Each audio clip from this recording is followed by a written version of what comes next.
Welcome to the Colorado Real Estate Leaders Podcast, brought to you by Trailstone Insurance Group, bringing you interviews with Colorado's best real estate and mortgage professionals, empowering you to understand the current trends in the housing market so you can make the American dream your reality. Enjoy today's episode. Well, it's a great day in Colorado, and welcome to the Colorado Real Estate Leaders Podcast. Today, we have with us Vanessa Roark, who's an Airbnb Superhost Realtor at Vanessa Roark Platinum Living Realty. Vanessa, welcome to the program. Thank you so much for having me. I'm excited to be here. Hey, you're welcome. And I want to dive into what makes you great and what in the world is a Superhost Realtor. So that sounds intriguing and cool. And working with Airbnbs, that's a unique niche. So bring us up to speed on what you do, but even give us a little bit of your background. What got you into the real estate business in the first place? Well, my husband actually was a graduate assistant football coach. And what that meant is that he was pursuing his college dream after playing football. And so he really just kept us traveling all over the state. And we had these beautiful, beautiful kids. I have 3 kids under 7. And I had to find out a way to, follow my husband's dream, but also provide for our family. And so from there, we just decided that, hey, let's jump in this Airbnb thing. So we had a home that we used to live in. So it was already furnished and everything was already set up.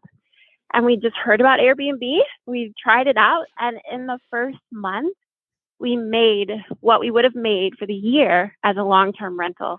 And so as soon as I saw that, I knew, hey, this is the opportunity for us. This is how we really build wealth and create freedom and have the opportunity to follow passion. So that was really how I got into it. Neat. And so from there, I've just always been obsessed with the market and what's going on and different investment opportunities.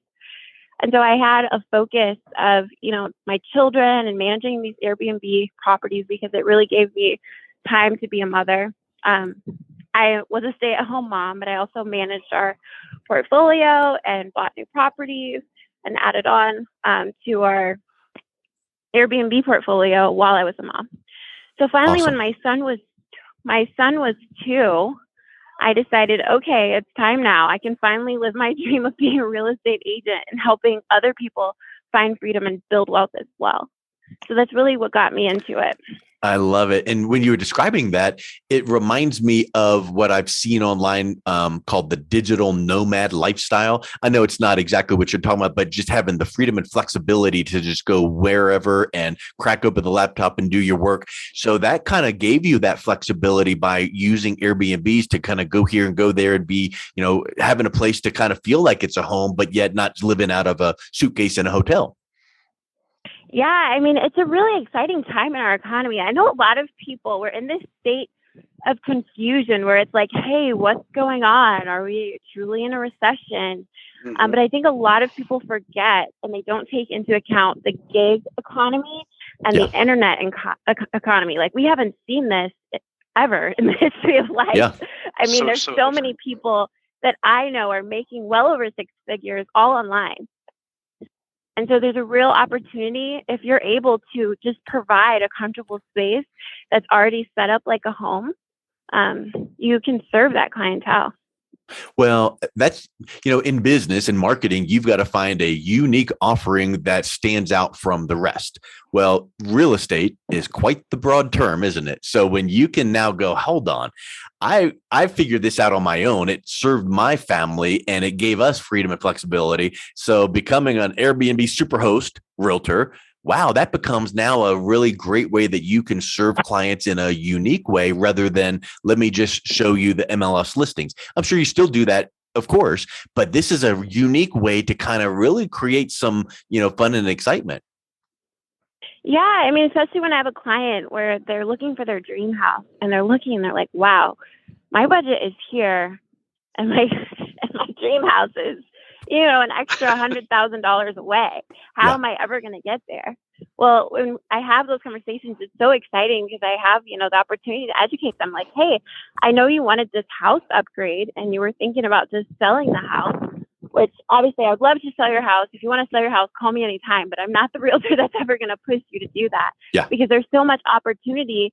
Instead of just upgrading to your next house, taking your starter or your first home and then transforming that into a rental, that'll afford you more house at the end of the day, because that just gives you another level of income, and you can achieve your goals faster, as well as bring in some great passive residual income, which all the changes and inflation and everything, I think everybody could use another income source.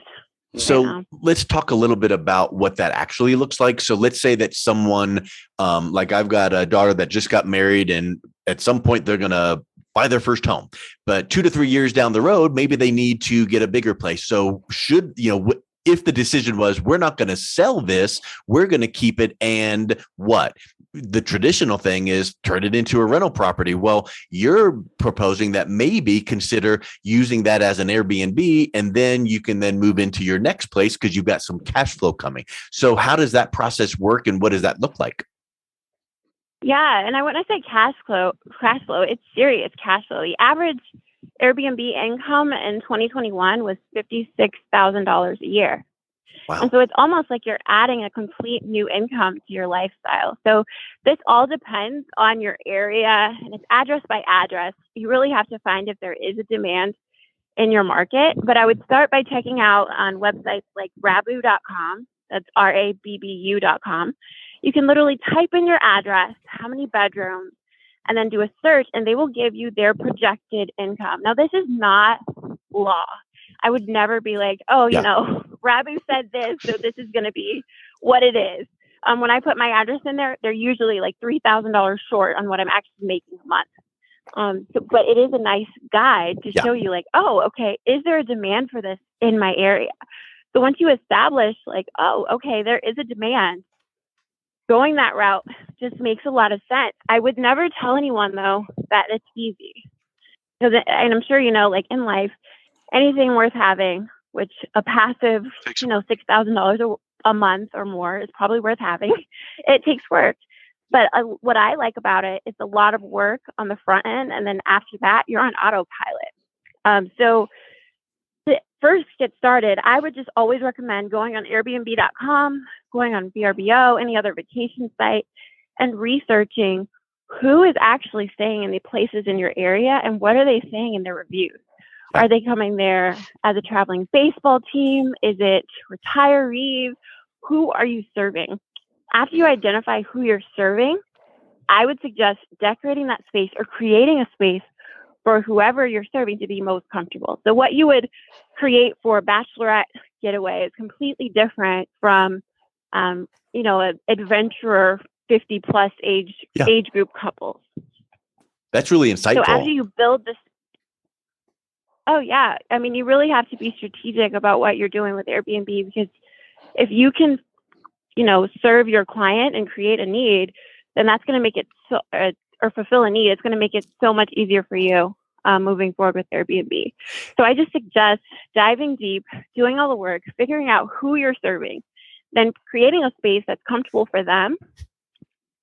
And then you're able to really launch and be successful.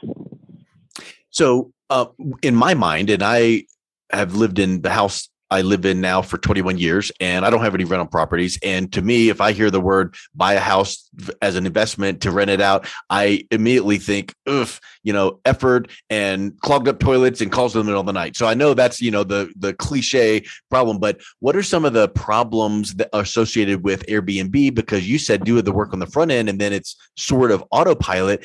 Are there some of the tedious things that, you can offload to like a property management company per se, like in an investment property scenario? I think property management has its place. And, for a lot of people, maybe it is best to do property management for Airbnb. Personally, I have 3 kids under 7. I have a successful real estate business, and I also manage multiple Airbnb properties.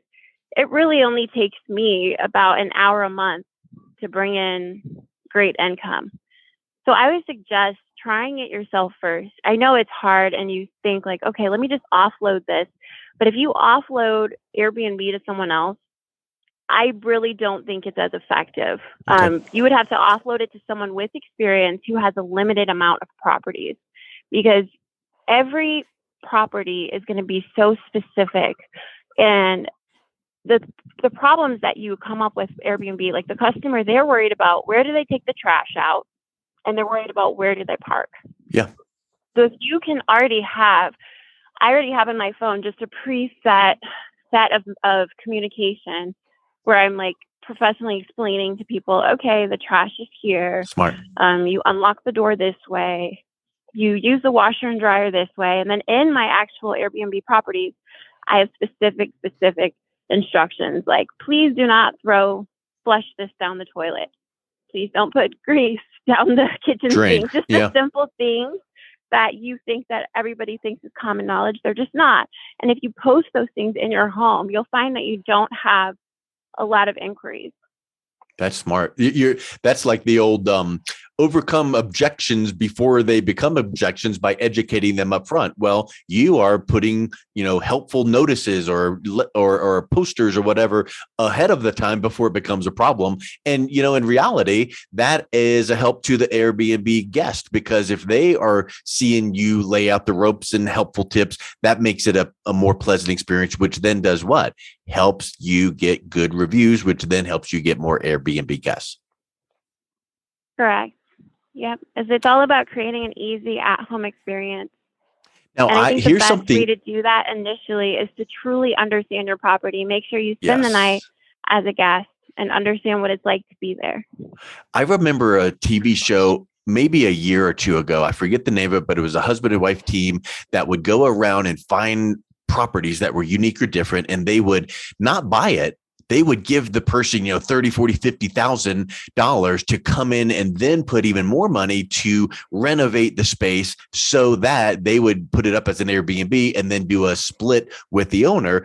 And I thought it was such a unique way to do real estate, because you're combining renovation, Airbnb without doing the ownership. And I think that could be a really unique way for you as a realtor to say to an investor, hey, I can find your property. Why don't we now turn it into an Airbnb, and you can help them navigate that through as well. Do you find that is something you're serving your clients with? Oh, yeah. My clients come to me all the time just because I'm not your typical agent.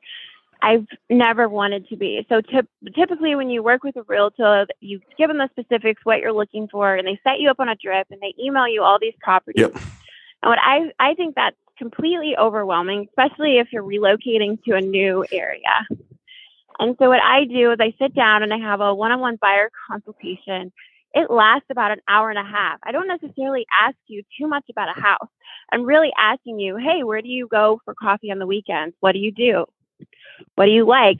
And try to get a real sense of how you like to live your day-to-day life.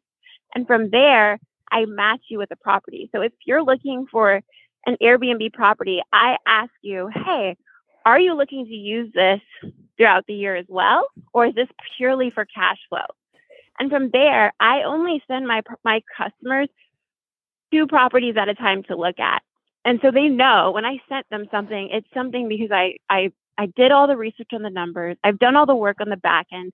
I know it's going to be a smart investment for them based on that conversation and spending so much time and understanding their goals. And then they trust me, and we go ahead and we submit the offer and get it done. So I just think that you have such a unique competitive advantage in your market. I can just tell, and we don't need to get into this, but I could just tell that you have systems and processes in place, standard operating procedures, because you mentioned the, quick little text, replies. Does that play in? Was that how you're wired? Or is it because I'm a woman in business with 3 kids and I'm forced to have systems, or else I could never get everything done? Yeah, I don't know if you've ever heard that saying, but they're like, if you want something done, give it to a busy mother. Yes. It's just when you have 3 kids that close in age, there's just systems and processes that have to happen in order to be efficient and to get results. Because, hey, I've got 3 mouths to feed too. So having those processes is just absolutely critical for my day-to-day life, and to be able to spend that time with my kids and enjoy who they are and really nurture and grow them as only a mother can, in my opinion. I have to be very, very strategic about every single move I make and how I spend my time each day. Well, and And not, I think my clients can recognize that. And so when they yes. see that I'm that serious and that methodical and that strategic about the property that I sent them, they're able to just go ahead and submit the offer quickly and get it accepted, because I think the only thing better than a cash offer is speed. Yep.